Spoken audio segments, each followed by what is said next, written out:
and welcome to Chaltnex Multimedia, streaming live to your device all the way from Brisbane, Australia. And it's wonderful to have your company on this very day. And hey, it's Friday. Well, heading off into the weekend. As we know, there's lots that's going to be happening this weekend. Right now, let's take a look at what's making news. And of course, Kobe Bryant's widow names officers accused of sharing gratuitous photos from Chopper crash site. Vanessa Bryant is suing Los Angeles County and Sheriff's Department after graphic photos from the site of the chopper crash that killed her husband and daughter were shared by officers. So, we need to be very careful when we share things, and many times we have some privileged information or are privileged to be at some functions or events, whether or not we should be sharing those information, those photos, especially on social media, is something which we need to be mindful of, and many times people do not take into account, the sentiments of others. When paying attention this week, prove it by acting the news quiz. This week, there's been so much been happening, and there's been a news quiz that has been put out, and if you get a chance, be part of that. Well, back to nature. Natural burial sites open in response to growing demand. Many Queensland families are currently having to travel interstate to have their loved ones in a natural burial. But now, more councils are looking at providing it as an option at their cemeteries. As we know, there's always been lots of talks about how much land has been taken up. Police tactics in the wake of Sarah Everard's murder didn't work 4 decades ago. More than 4 decades ago, before Sarah Everard was kidnapped and murdered, UK police were under scrutiny for their response to a serial killer who prowled the streets at night and targeted women working alone. So if it didn't work that time, how would it work now? Teen Vogue's new editor resigns amid backlash over racist and homophobic tweets. As we know these days, we are seeing more and more young people coming in, and such was the case of Vogue, where the teen editor came in but had to resign.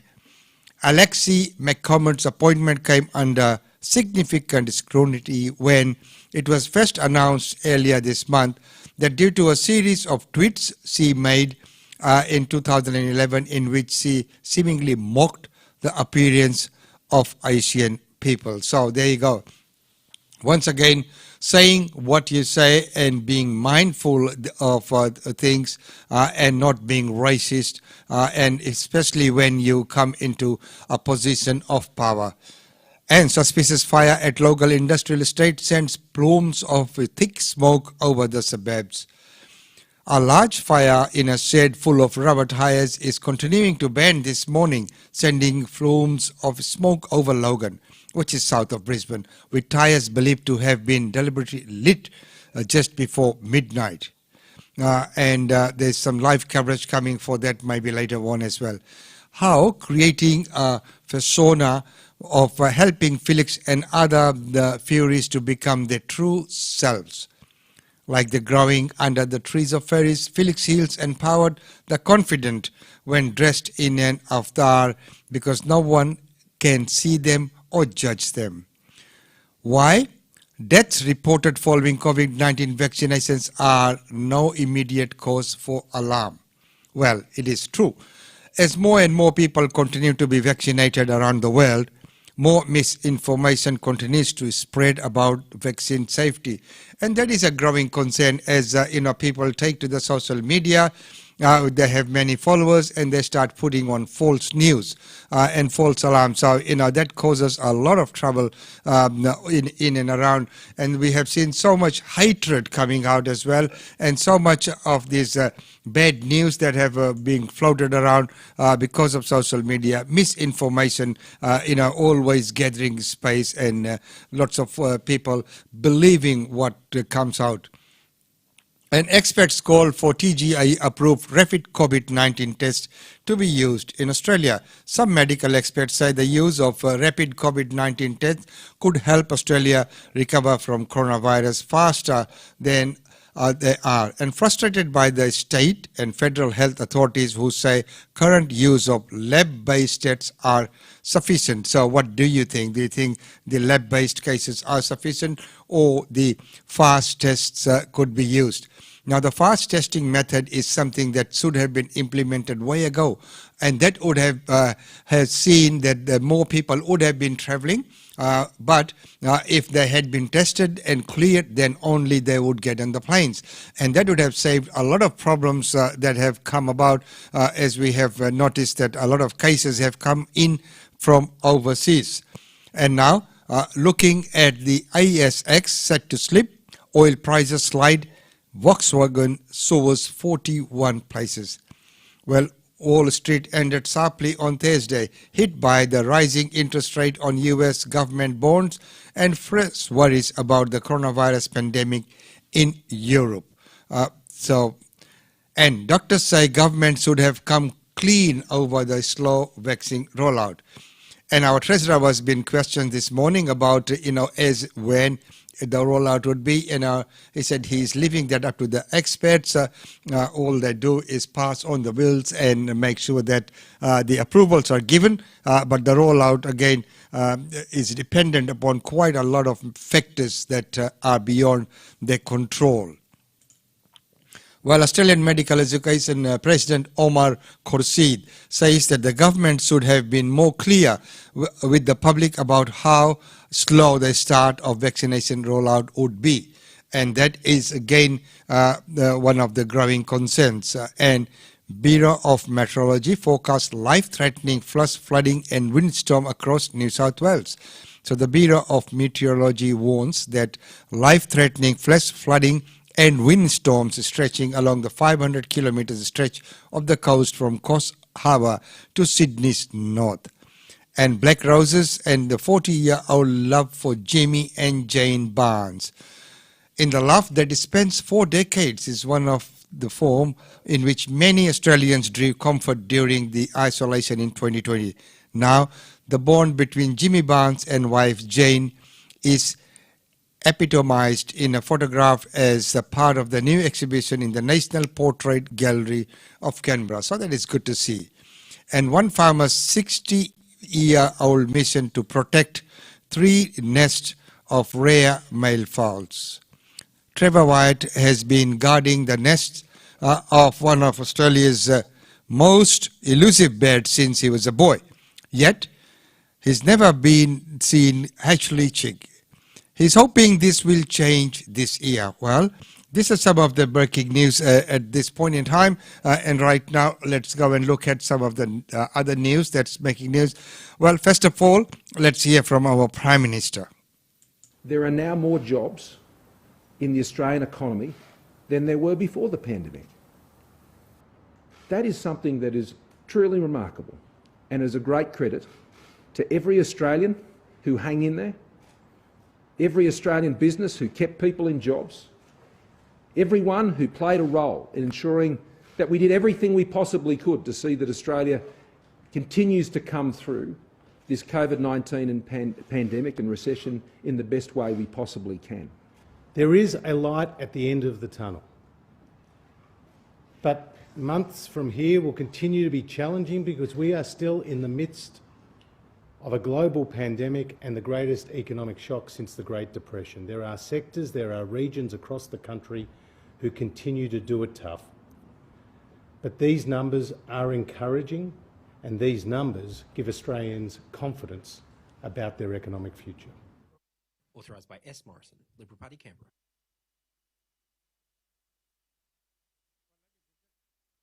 Ladies and gentlemen, you are tuned in with Australian Indian Radio with the live updates on this 19th day of March. And right now, there has been more talks about not enough women behind the March for Justice as the design edges locals to embrace forward.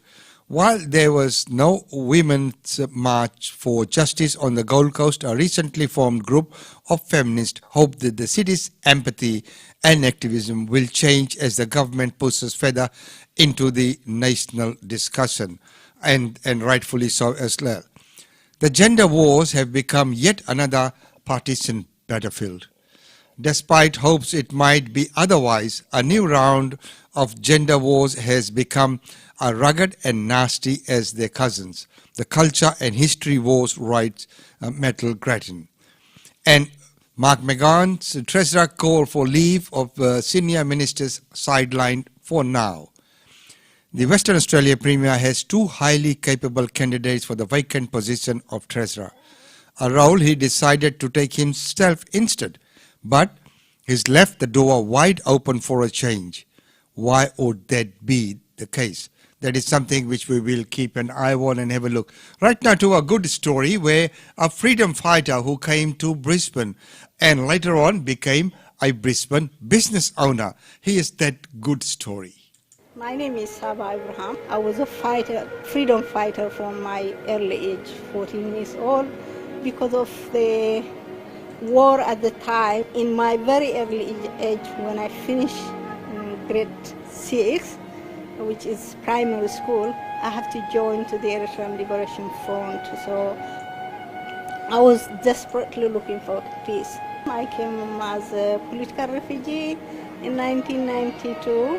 Building my life, but also helping a refugee, disadvantaged women. So we create a place for them to start their life, to learn the language, to learn the skill, build confidence, but above all, as well, it's healing from their past torture and trauma. International Women's Day for me, it is a celebration for what we achieved so far, but also it's a reminder there are many women in Australia and across the world they are still struggling by only because of their women. So that's a reminder that what I need to do. And isn't that wonderful? What a good story there as well. And as we know that she has been catering for many of the multicultural function events, especially if you attend the leaders' dinner functions at QPest, you will always find they are catering and providing the services. Wonderful and well done. So if you put your mind to something, you can come forward and do it.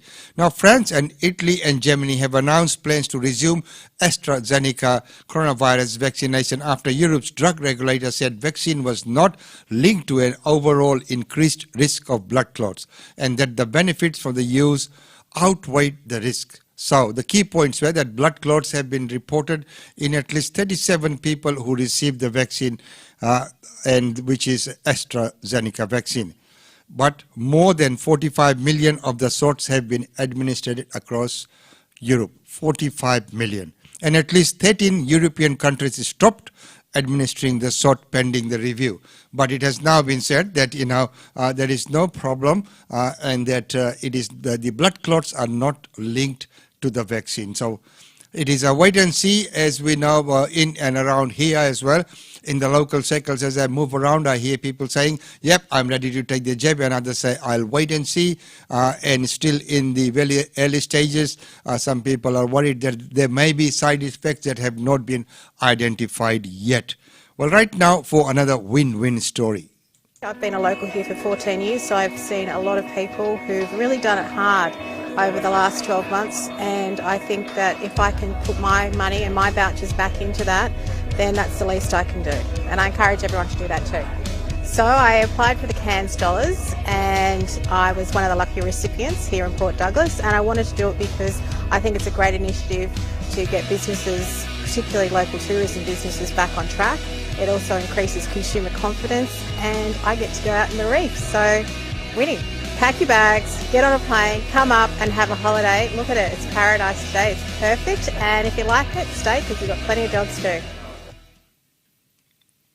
That's correct. And if you like, you can stay. And as the Premier said, that there are many jobs and lots of vacancies. up that way, so you could be waking in the paradise as well. The single biggest and most complex vaccine campaign in the nation's history enters its second stage in second week. Federal Health Minister Greg Hunt has promised to ramp up the delivery of the vaccines as the nation prepared to kick off phase 1B of the COVID-19 vaccine rollout from March 22nd. More than 6 million Australians will be eligible to receive the jab under the phase 1B plan. The data tracks on how each state and territories are progressing this month. So, if this is something that you are interested in, you can go onto their website and you can look at the chart, which is quite a comprehensive chart. So, go to the health department and you can have a look at the chart as each and every territory will be on the chart as well. Well, right now, let's take another look at what else is happening. And this time we will be joined with Minister Grace Grace. And of course, with many cases of sexual assault and other things that's happening, so when is the right time to discuss that with children? What about the schools? When is the right time? And is discussing this kind of subjects, actually leading to this kind of actions taking place? It is a debate. It is a balancing act. Whether and how do we get it right is another thing. Well, right now, let's join a minister. Yes, we're ready to go. Roll. Packet report. Unpackage. We supplemented this with an extra package of resources for teachers in 2016 in response to the Not Now, Not Ever report. The Australian curriculum for health and physical education also covers related issues like sexual and reproductive health.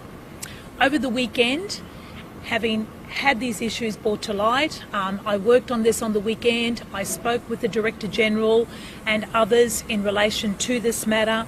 I met with the Premier on Monday.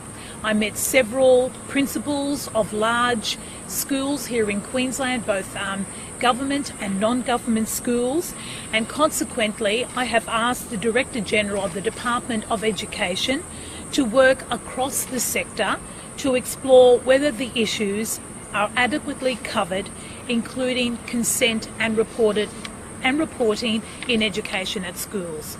This, of course, will involve non-government and state education sectors, P&Cs, school communities and other interested parties in relation to addressing this matter.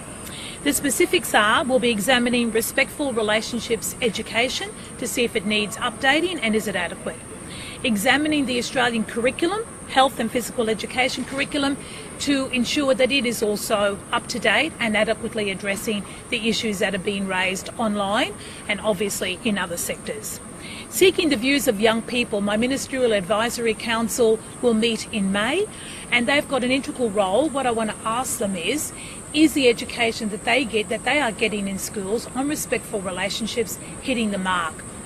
We had a great meeting recently with the council where we talked about bullying and the facts around that we teach in schools, and they came up with some fantastic ideas that directed the Bullying No Way campaign that the Department of Education launched recently. So I'm really looking forward to their views about is this education in schools hitting the mark, and what would they as young people like to see.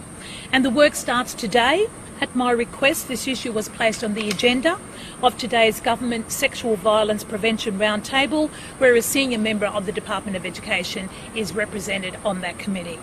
Again, I urge any victim of sexual violence to make a report to police and to seek any advice. So with this, I look forward to working with the Director General, to working with all stakeholders in relation to this matter, and hopefully we can come up with some good changes that will address some of the issues, particularly around consent, reporting, respectful relationships, and is it hitting the mark. timeline for this review? Yeah, look, the timeline we're looking at, we start today. We hope that we can meet with people. As I said, I've got a meeting with the Student Advisory Council in May. The Director General is already organising, and we have spoken to, for example, the Catholic education system, the independent group, school system, and we're already organising meetings.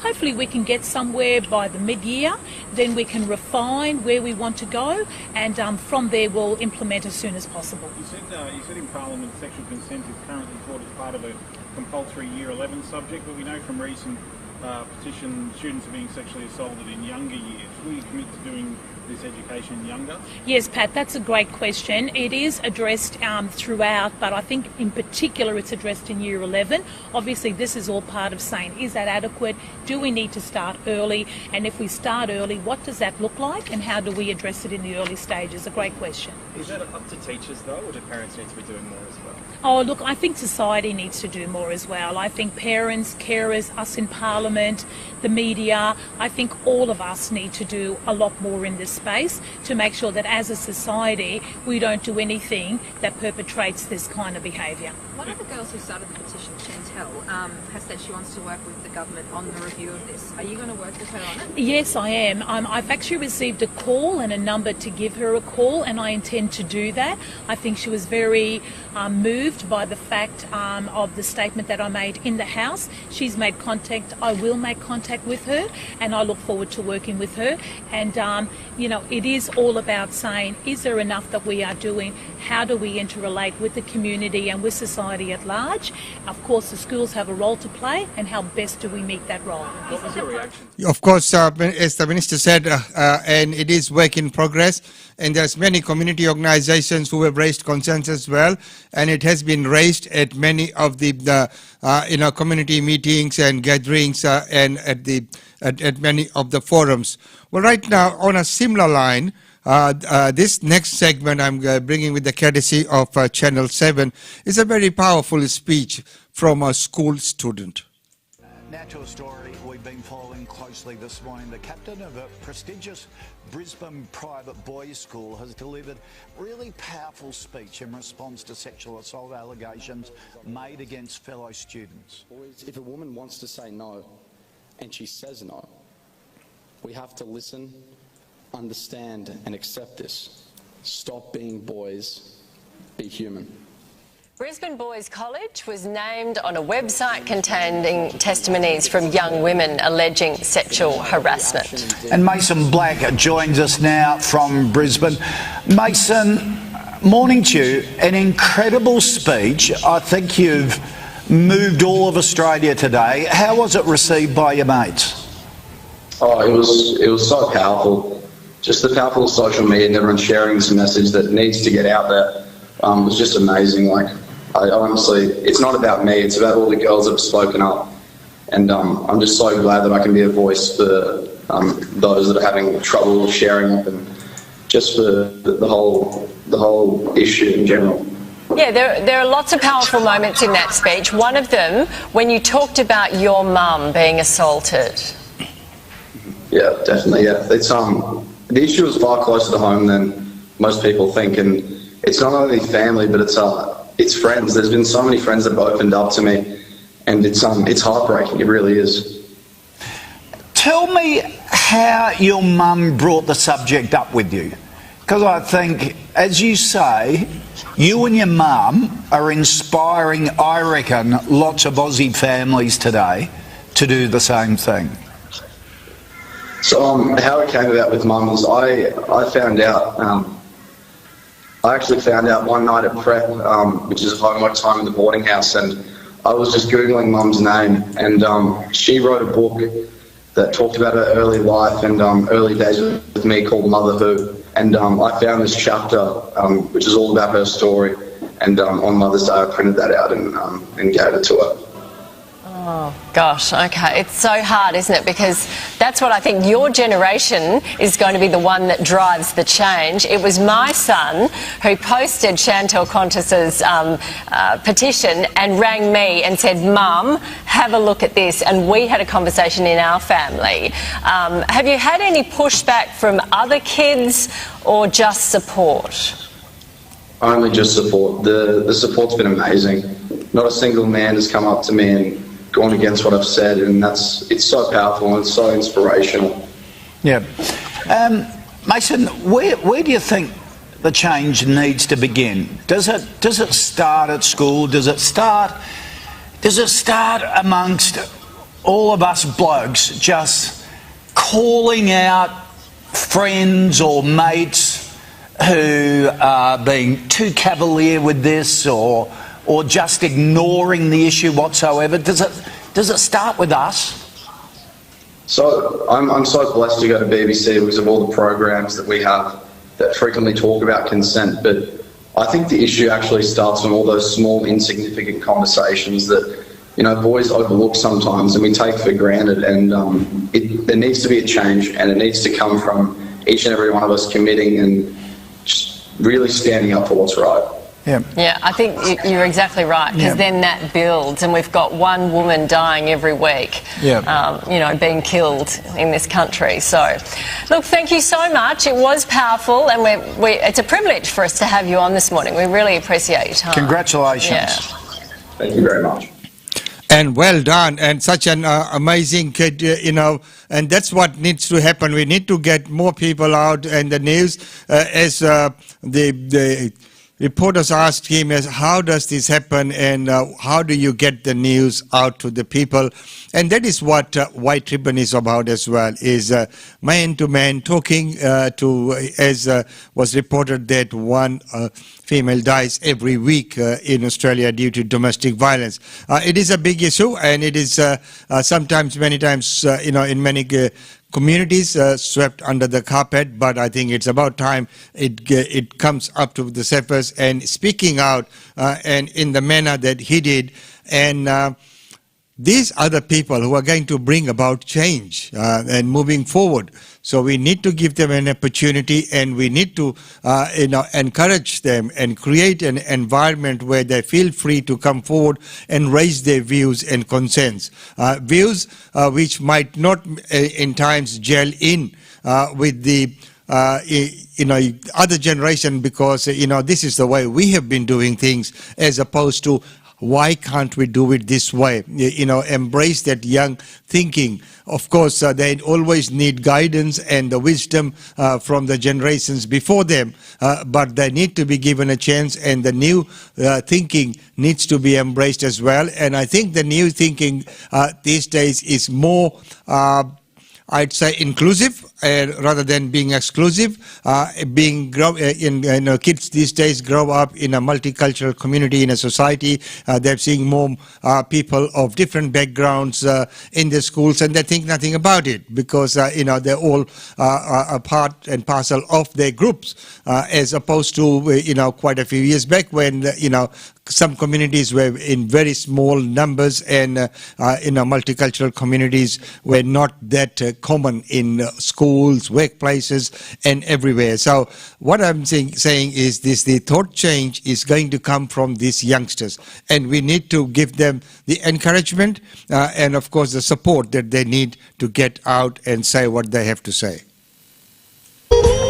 GlobeNet Realty. GlobeNet Realty has been the longest established, trusted and respected agency in its trade area. Washa Chandra, Director of GlobeNet Realty, provides honest and ethical service to her customers. If you are thinking of investing in Brisbane real estate market, or if you are seeking professional property management, then you should contact Usha Chandra today on landline 3865 4466 or mobile 0419 775 416. And for further updates, log on to our website www.globenetralty.com.au. GlobeNet Realty is your own local real estate agency. Situated at Shop 52281 Sandgate Road, Boondall. GlobeNet Realty. Real estate is our world.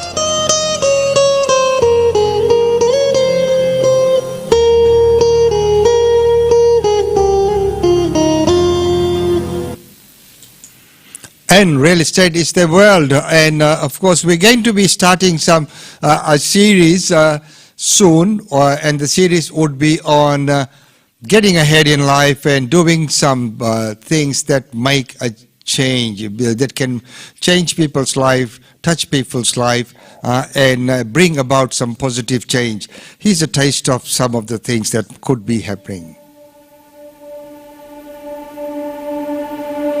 This one courtesy of Alex. I found that nothing in life is worthwhile unless you take risks. Nothing. Nelson Mandela said, "There is no passion to be found playing small and settling for a life that's less than the one you're capable of living." Now, I'm sure in your experiences in school and applying to college and picking your major and deciding what you want to do with life, I'm sure people have told you to make sure you have something to fall back on. Make sure you got something to fall back on, honey. But I never understood that concept, having something to fall back on.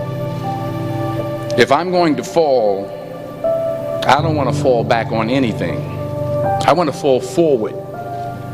I figure at least this way I'll see what I'm going to hit.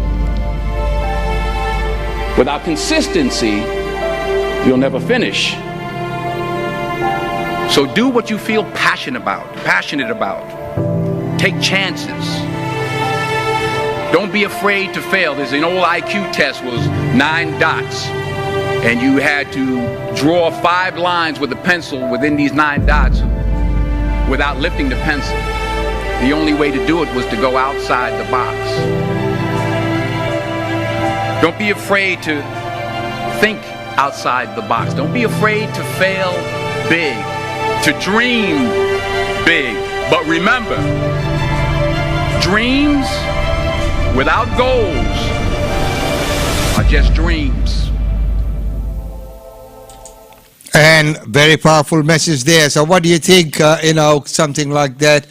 We'd like to bring some messages on a daily basis, as I do on my morning walks, is some message out there, to bring about some positive changes and things like that. Well, right now, let's get back to reality, get back to this world. Well, right now, let's look at some of the functions and events that are going to take place in the weekend.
So they were up to date on Australian Indian Radio's live streamed by Chantex Multimedia. Ladies and gentlemen, I hope that you have enjoyed today's segment, and there's a lot to intake. And don't forget that tomorrow we'll bring to you the weekend edition, and of course we are planning on a very nice music junction for this month, and I'll let that be a surprise. We'll make that announcement in a few days, and it is going to be something quite different and quite interesting to watch and witness. And I'd like to thank everyone who watched our last Music Junction episode. As we know, Music Junction, we try and host it on every last Sunday of every month. So once a month is when we have been putting out the Music Junction up till now, but we will see how it goes, and it all depends upon the response, and the response has so far been very good. And all we're trying to do is make it as good as possible, always based upon your feedbacks. So right now is goodbye until tomorrow. Enjoy whatever's left of today. There's lots left of today. It's what you make of today. Until tomorrow, it's goodbye from me. Remain safe. It's always so good to see you.